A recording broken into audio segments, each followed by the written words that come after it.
Some discoveries don't make you excited. They leave you confused, unsettled, and desperate for answers. That was exactly how I felt when I found the letter. It was taped to the underside of a drawer. Not lost, not fallen behind something. Hidden. My mother had been dead for 6 weeks, and I was the only one left to empty her house. You are not grieving in that house. You are working. You are carrying boxes down a hallway you learned to walk in, making decisions about a person's entire life in a hurry. Because the estate sale is Saturday, and the closing is the 9th.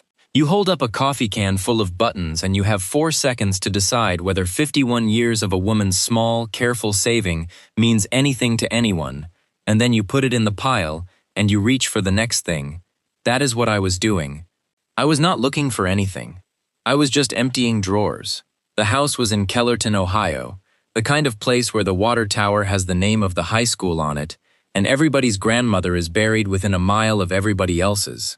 My mother lived in that house for 43 years. She raised me in it. She died in it, in the back bedroom, in February of 2018, with the space heater going, because she never once in her life turned on the furnace before she thought she had earned it. Her name was Ruth Bishop. She worked the same job for 31 years and she never took a sick day that I know of, and she wrote her grocery lists on the backs of used envelopes because throwing away a good piece of paper was, to her, a small kind of sin. She was not a warm woman. She was a dependable one. And in my family, for a long time, those were understood to be the same thing. I got to the dresser in her bedroom last, on a Tuesday, at maybe 9 o'clock at night. It was the last piece of furniture in the house with anything in it. 4 drawers. I had already emptied 3. Nightgowns, folded. A hairbrush with her hair still in it, which I sat down on the floor and held for longer than I would like to admit. And in the bottom drawer, underneath a paper liner she had cut to fit sometime in probably 1974, there was a piece of masking tape gone brown and brittle at the edges. I only noticed it because the liner didn't sit flat. That is the whole reason.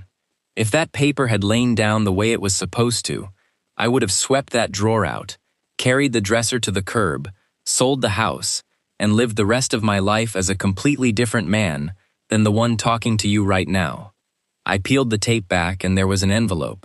Yellow the way paper gets yellow when it has been in the dark for decades. Sealed, thin, no stamp on it. Now, my mother saved everything, so an envelope in a drawer should have meant nothing at all. But you do not tape something you are saving to the underside of a drawer. You tape something there that you do not want found. And what I felt in that moment was not curiosity. It was something closer to trespass. I was 49 years old, kneeling on the floor of my dead mother's bedroom, and I had the distinct and unpleasant feeling that I was about to do something she had spent a very long time making sure nobody would do. I opened it anyway, and I made it 4 words in. Because the letter began, in my mother's handwriting, in her plain, small, slanted hand, that I would know anywhere on this earth. My darling daughter. I read those 3 words maybe 6 times. I turned the page over. I looked at the back of it, as though the explanation would be printed there. Because my mother did not have a daughter. My mother had 1 child. She had me. There were no others. There had never been any others, and there was nobody left alive in that house to ask. I sat on that floor with a piece of paper in my hand, and the only sound in the world was the refrigerator running in an empty kitchen, and something in the arrangement of my life came quietly loose. Before we go any further, before we dive deeper, let us know in the comments where you're watching from. We'd love to hear from you. And don't forget to hit that subscribe button so you never miss any of our upcoming videos. I'm asking because of where this goes. By the end of this, I'm going to ask you a question about your own family, and I'd like to know who's out there when I do. I did not read the rest of that letter that night. I want to say that plainly, because people always assume I did. I put it back in the envelope, and I put the envelope in my coat pocket, and I finished the drawer, and I drove home, and it sat on my kitchen counter under a set of keys for 11 days before I could make myself do it. And when I finally did read the whole thing, it did not answer a single question. It made everything worse. Because that letter was written in March of 1968. It was never finished. It stops in the middle of a sentence. The pen just lifts off the page and never comes back down. It was never signed and it was never sent. And on the outside of the envelope, in a shakier version of the same handwriting, added decades later in a different color of ink, there was an address. My address, the house I had lived in since 2004. It took me 2 years to find out who that letter was written to. 2 years of county offices and dead relatives, and one very long, very kind phone call with a woman in Indiana who was not who I thought she was. I found birth records that contradicted each other. I found a photograph that stopped me cold in a stranger's kitchen, and at the end of it, I understood that the woman who raised me had told me exactly one lie in her entire life, and that she had told it every single day for 50 years, and that she was not the only one telling it. She had help. She had help from someone who lived 4 miles down the road from me for my whole life, and who I had been calling by the wrong name since the day I learned to talk. There were 3 questions, and for 2 years they were the furniture of my life. Here is the first one. Who was the daughter? Not in the abstract. I mean, who was the actual living, breathing person that my mother sat down and addressed in March of 1968, in handwriting so careful you could tell she had planned the sentence before she wrote it? Because a woman does not write "my darling daughter" to nobody. She writes it to a face she is holding in her mind. And the second question was worse, and it followed the first one around like a dog. If that person existed, if there was a daughter, then why, in a house where my mother kept receipts from the Eisenhower administration, was there not one photograph, one birthday card, one mention, one syllable, in 49 years? And the third question is the one that kept me awake, and it is the reason I did not let this go the way most people would have. My mother wrote that letter in 1968. She never sent it, but at some point, in a hand that had gotten unsteady, in ink that had not been manufactured in 1968, she wrote my address on the envelope. Not the daughter's address, mine. And then she taped it to the underside of a drawer and lived 7 more years and never said one word about it. That is not a woman hiding something. That is a woman who could not decide.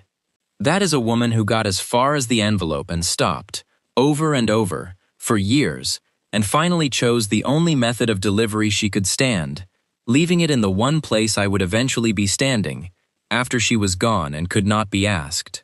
There is a thing people say about families like mine, and I have come to think it is exactly wrong. They say the truth always comes out. It doesn't. The truth came out of my family by accident, because a piece of shelf paper my mother cut in 1974 didn't lie flat in 2018. That is the entire margin. That is how close I came to never knowing. Mine survived. So I'm going to tell you what was in it, in the order I learned it, because the order is the story.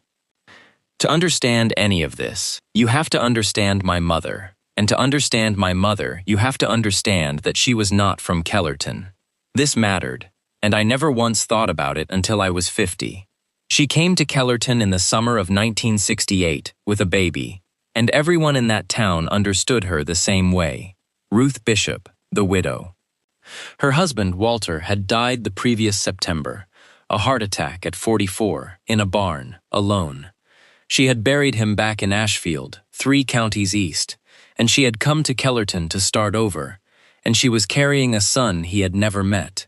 That was the story. That was the whole architecture of my childhood, and it was told to me so early and so consistently that it did not have the quality of information. It had the quality of weather. I visited my father's grave every Memorial Day of my life until I was 49 years old.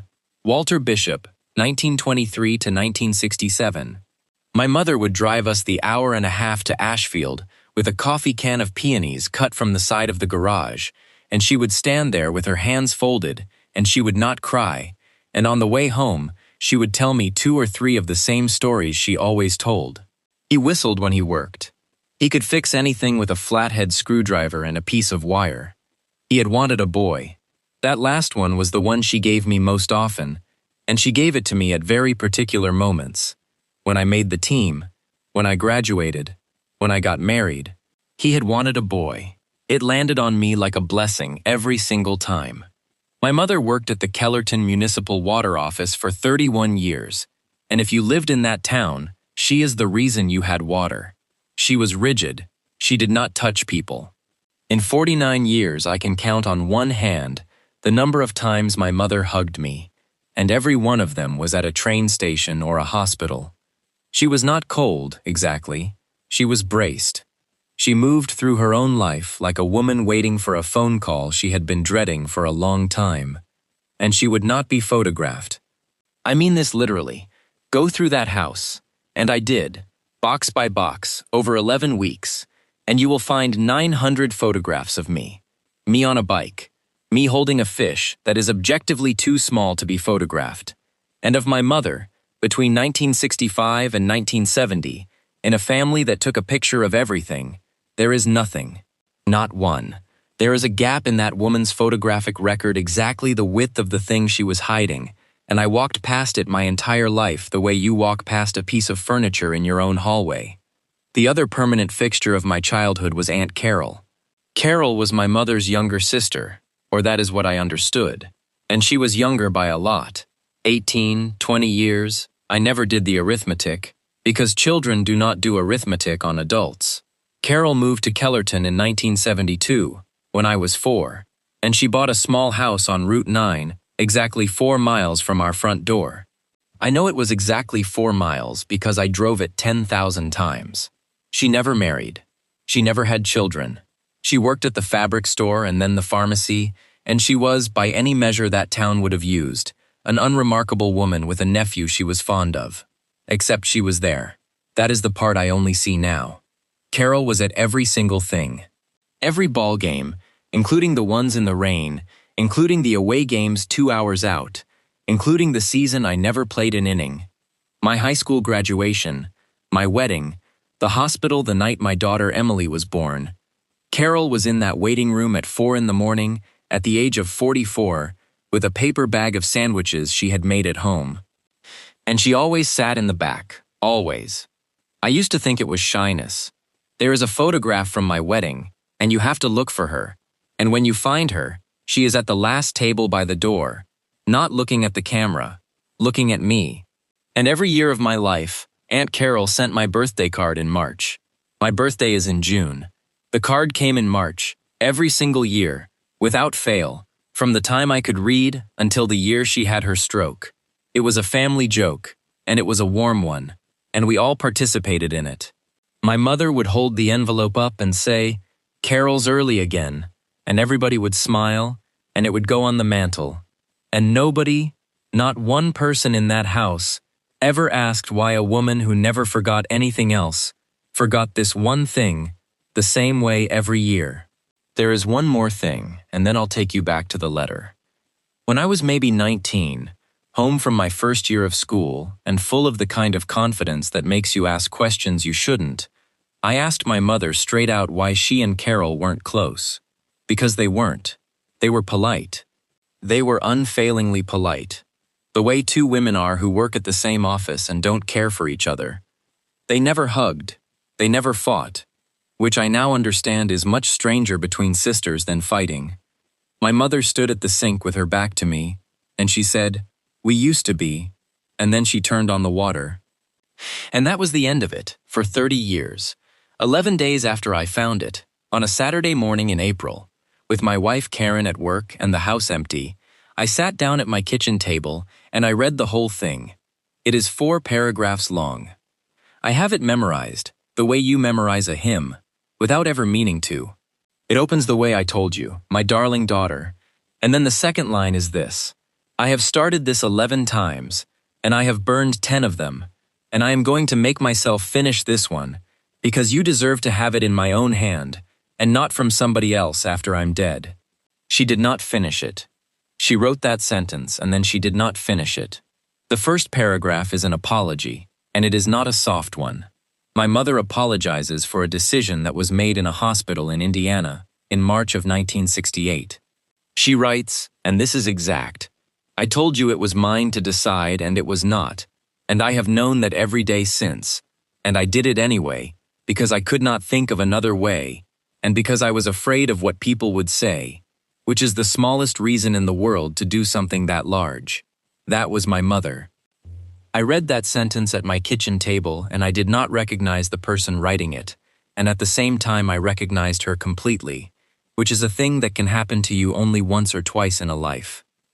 The second paragraph is about a baby. She describes him, 7 pounds and 1 ounce, born at 4 in the morning. She writes that there was ice on the inside of the window, and she writes this: "They let you hold him for 11 minutes, and then sister took him, and you did not make a sound, and I have never in my life been so proud of anybody, and so ashamed of myself in the same room. 11 minutes. My mother counted them. She stood in a room in Indiana in 1968, and counted the minutes on a clock while somebody she loved held a child she was going to take away." And the third paragraph is where it stops. It begins, "If you ever want to know where he is, you only have to," and then nothing. The pen comes off the page. The rest of the sheet is empty. Not crossed out, not torn, just empty for 50 years in a drawer, under a piece of shelf paper. I have looked at that blank space more than I have looked at most faces. I don't know if she was frightened, or if she simply arrived at the edge of what she was willing to promise, and could not step over it. She had 50 years to finish one sentence, and she never finished it. Now here is what I concluded, and I want to walk you through it honestly, because it was wrong, and it was wrong for almost 2 years, and the way it was wrong turned out to be the whole answer. I decided that somewhere in 1968, before I came along, my mother had given birth to a girl and given her up, and that the letter was written to that girl, and that the baby boy in the second paragraph was some other woman's child at the same hospital, or something I would sort out later. I built a sister. I gave her a life in my head. I was 50 years old, standing in my kitchen, inventing a woman. And I did that in spite of a fact that was sitting right there in front of me the entire time. That letter was written in March of 1968. I was born, according to everything I had ever been told and everything on paper, on the 8th of June, 1968. 3 months later.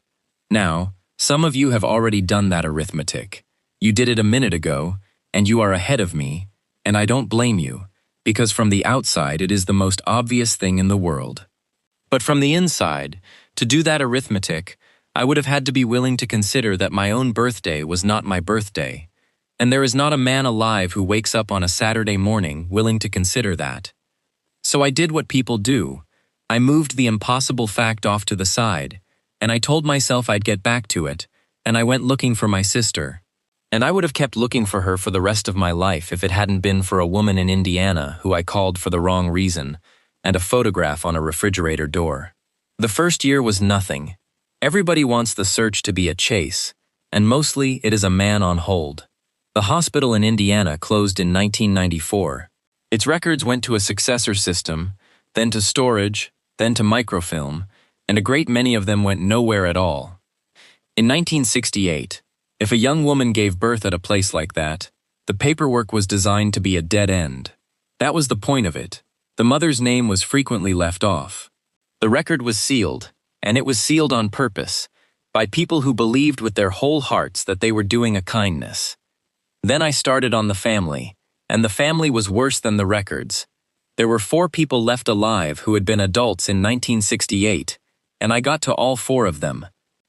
My mother's cousin Ray Hollis, 86, in a recliner in Zanesville, who told me he didn't recall, and then talked about the weather for 40 minutes, with an intensity I would describe as athletic.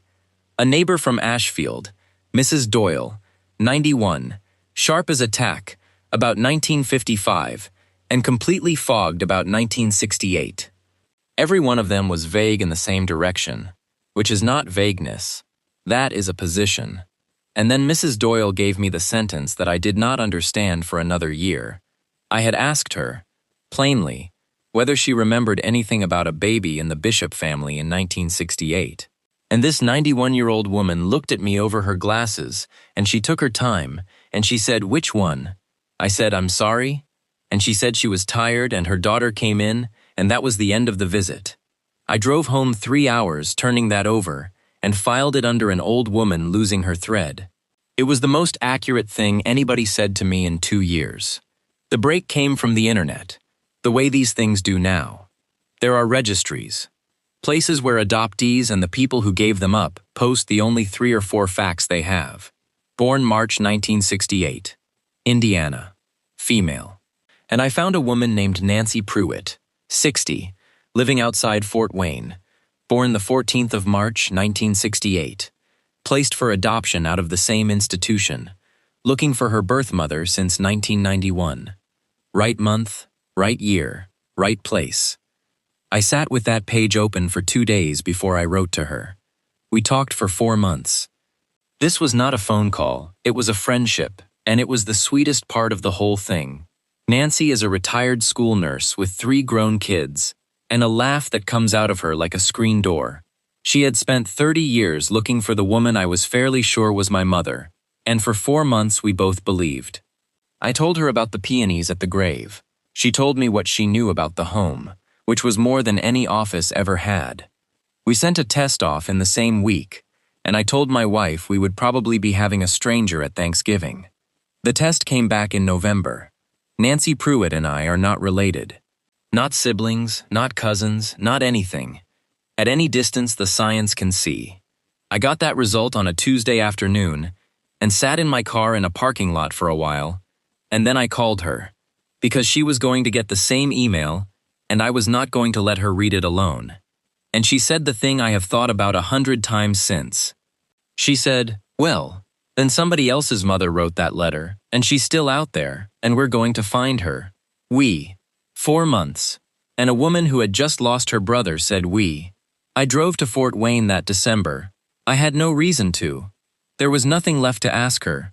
I went because she asked me to, and because I had run out of places to go.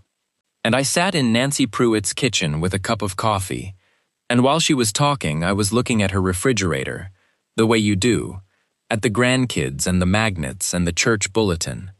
And down at the bottom, curling, held on with a piece of tape, there was a photocopy of an old group photograph. 11 girls on a staircase. Somebody had written across the top in ballpoint, Christmas 1967. The home took a picture every Christmas, and a caseworker had sent it along with her birth records years back. And she had kept it because it was the only image she had of the place she was born. And in the second row, third from the left, 17 years old, in a jumper that did not fit her, with her hands folded in front of her the exact way she folded them at my father's grave, every Memorial Day of my life, was Aunt Carol, visibly, obviously, unmistakably pregnant. I did not say anything. Nancy asked me twice if I was all right. I remember standing and putting my face very close to that refrigerator door, close enough that she must have thought something was wrong with me, and looking at a 17-year-old girl on a staircase in Indiana in December of 1967, 3 months before a baby was born, at 4 in the morning, with ice on the inside of the window. I had been looking for a sister for a year and a half. I had the wrong sister. I had the wrong everything. Because if Carol was the pregnant one, then Carol was not my aunt. And if Carol was not my aunt, then my mother's letter was not written to a stranger. It was written to somebody she called my darling daughter. And there was exactly one person in the world Ruth Bishop would have called that. Carol Ann Bishop was born in 1950, and she was my mother's daughter, and I never knew it, and neither did anyone in Kellerton, Ohio. My mother was 38 years old in 1968. She had been married to Walter Bishop since 1948. She had one child, Carol, who was 17, and in the fall of 1967, Walter dropped dead in a barn, and 3 weeks later, that 17-year-old girl told her mother she was pregnant. And my mother, 38, 3 weeks a widow, in a town of 2,000 people in 1967, did the arithmetic that women of her generation were taught to do, and she came up with a plan, and the plan worked for 50 years. They sent Carol to Indiana in November. My mother told Ashfield that she herself was expecting a last child, conceived before Walter died, which nobody had any reason to question and every reason not to ask about. And in March of 1968, she stood in a room while her daughter held a baby for 11 minutes, and then she took him. And that spring she left Ashfield, 3 counties, and turned up in Kellerton in the summer, with a son she said had been born in June, and a story about a husband in a barn. Nobody in Kellerton had ever met her. Nobody had a reason to count. And a 3-month-old baby and a newborn looked the same to people who are being polite. Then Carol came home. That's the part I cannot get past. Carol came home in 1969 at the age of 18, and in 1972 she moved to Kellerton, 4 miles from the front door, and she took the only role that was available to her, which was aunt. She was in the room for all of it. She watched me learn to ride a bike as my aunt. She watched me graduate as my aunt. She sat at the back table at my wedding as my aunt, and did not look at the camera. She held my daughter, her own granddaughter, in a hospital at 4 in the morning in 1996, and she handed her back, and she went home to a house on Route 9 by herself. She never married, she never had another child, she never moved. For 50 years my mother lived in my house, and my mother lived 4 miles away, and they were 2 different women, and neither of them ever broke. And every March she sent the card. That is what it was. Every year, in the second week of March, Carol Bishop put a stamp on an envelope and mailed the only acknowledgement she was permitted, to a nephew who thought she was bad with dates. And my mother took it out of the mailbox and put it on the mantel and said, "Carol's early again." Both of them knowing, every year, for 40-some years. That is not a family with a secret. That is 2 women performing a ceremony, in public, in front of everybody, for half a century, and not one person ever asked what it was for. I went to see Carol in February of 2020. She was 70 years old. She had had a stroke in 2017, and the dementia that came behind it moved quickly, and by the time I had the truth in my hands, she was in a memory care facility in Norwalk and had not known my name in over a year. Sit with the timing of that with me. My mother left that letter where I would find it, in 2018. If I had turned that drawer liner over in 2015, if the tape had let go a little sooner, if I had been a slightly more thorough man about a dresser, I would have had a mother. There was a window, and I missed it, and I missed it by about 18 months, and there is no version of this where I get that back. I sat with her for 40 minutes. I had a folder with me, which I understood was ridiculous before I sat down. I did not show it to her. She was pleasant and far away, and she talked about a girl named Betty who I could not place, and twice she asked if it was still raining. I did not tell her. I had come 300 miles to say one word to her, and I could not find a way to put it into a room that she was not really in, and so I just sat, and I held the hand of my mother for the first and only time in my life, and I let her tell me about Betty. And then I stood up to go, and I was putting my coat on, and I had my back half to her. And Carol Bishop said, very clearly, in a completely ordinary voice, "Bye-bye, Danny." I turned around. She was already looking at the window. That was all. There was nothing after it. I stood in that doorway for I don't know how long, because there is no Danny. There is no Danny anywhere in our family. There never has been. And it was 3 more weeks before I got the record out of Indiana. The state had changed its law and opened files that had been sealed since the 60s. And there it was, on a form filled out at 4 in the morning on the 14th of March, 1968, by a girl who had 11 minutes and used some of them to write a name down. Daniel, she named me, and then they took me, and my mother named me Michael, and Carol never said that name out loud again for 52 years, until a Tuesday afternoon when almost everything else in her was gone, and that was still there. There is one thing left, and it is the reason I've told you all of this. The address. My mother wrote that letter in March of 1968 to her daughter and never gave it to her. But in a shaky hand, in different ink, she wrote my address on the envelope, the house I bought in 2004. I had a specialist look at the ink.